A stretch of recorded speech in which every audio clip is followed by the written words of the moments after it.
বর্তমান চিকিৎসা শাস্ত্র পুরোপুরি বিজ্ঞানের উপর নির্ভরশীল, আর এর ফলে নিত্য নতুন অভাবনীয় কাজ বাস্তবে রূপ পাচ্ছে।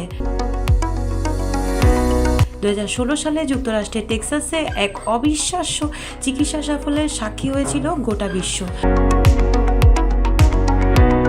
পৃথিবীতে দুবার এসে ইতিহাস সৃষ্টি করেছিল লুইস বেলির শিশু লিনলি হোপ বুয়েমার।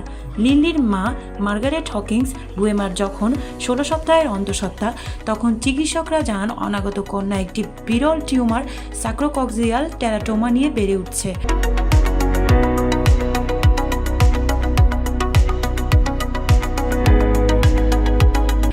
মেরুদণ্ডের গোড়ায় বিকশিত এই টিউমার শিশুটির শরীর থেকে রক্ত শোষণ করছিল, যার ফলে তার হৃদযন্ত্র বিকল হওয়ার আশঙ্কা তৈরি হয়।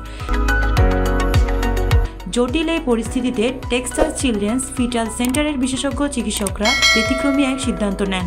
23 সপ্তাহের মাথায় তারা শিশুটিকে জরায়ু থেকে বের করে এনে সফল অস্ত্রোপচার করেন।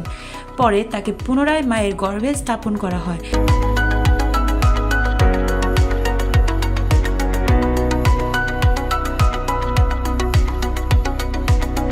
যেখানে সে আরও 12 সপ্তাহে বেড়ে উঠে।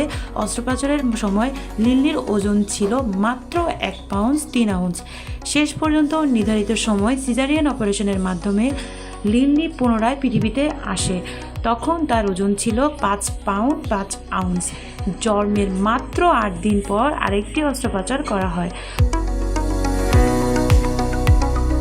অবশিষ্ট টিউমার অপসারণের জন্য বর্তমানে লিনলি পুরোপুরি সুস্থ এবং স্বাভাবিকভাবেই বেড়ে উঠছে।